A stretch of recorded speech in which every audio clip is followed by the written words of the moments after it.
இப்போ first question சாதாரண fever கேன்சரா வருமா? ஒரு விஷயம் புரிஞ்சுக்கோங்க. மெடிசின் பொறுத்தவரைக்கும் 100% எதையுமே சொல்ல முடியாது. நான் வராது அப்படின்னு சொன்னாலும் அது தப்பு. எல்லா ஃபீவரும் கேன்சர்ன்னு சொன்னாலும் அது தப்பு. ஸோ எந்த இடத்துல ஃபீவர் வந்து கேன்சருடைய அறிகுறியா இருக்கலாம் அப்படின்றத நான் தெளிவா சொல்றேன். அண்டர்ஸ்டாண்ட் பண்ணிக்கோங்க. இது 2ஆ பிரிச்சுக்குவோம். ஒண்ணு வந்து குழந்தைங்கள்ல, இன்னொன்னு அடல்ட்ஸ்ல. அந்த மாரி பிரிச்சுக்குவோம். குழந்தைங்கள பொறுத்தவரைக்கும் என்னன்னா, குழந்தைங்கள்ல காமனான கேன்சர்ஸ் என்னன்னா 2 வித்தியாசமான அன்யூஷுவலான கேன்சர். ஒண்ணு வந்து பிரெயின் கேன்சர், இன்னொன்னு பிளட் கேன்சர். ஸோ பிபி ஞாபகம் வச்சுக்கோங்க. இந்த பிளட் கேன்சர் வந்து நெறைய சமயங்கள்ல எப்படி பிரசன்ட் ஆகும்னா, ஃபீவரா தான் பிரசன்ட் ஆகும். ஸோ குழந்தைங்கள்ல ஃபீவர் வருது, ட்ரீட்மெண்ட் பண்றீங்க, நல்லாயிடுது அப்படின்லாம் நீங்க கேன்சர்லாம் யோசிச்சு பயப்படவே வேண்டாம். தேவையே கிடையாது.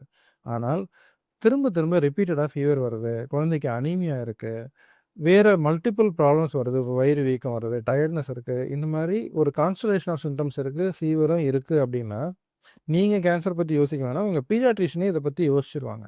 ஸோ யோசிச்சா அடுத்து பிளட் கேன்சர் கன்ஃபார்ம் பண்றதுக்கு என்ன பண்ணுவாங்க? பேசிக்கான இன்வெஸ்டிகேஷன் ஒரு பெரிஃபெரல் ஸ்மியர் அப்படின்னு சொல்லுவாங்க. பிளட் டெஸ்ட் பார்த்துருவாங்க. இன்கேஸ் அது கேன்சர் ரிலேட்டடா இருந்தா, அதில தெரியும். அதனால அவங்க அதுக்கு உண்டான ஃபர்தர் இன்வெஸ்டிகேஷன்ஸ் பண்ண போறாங்க. ட்ரீட்மெண்ட் நல்லபடியா பண்ணா கம்ப்ளீட்டா கியூரும் பண்ண போறாங்க.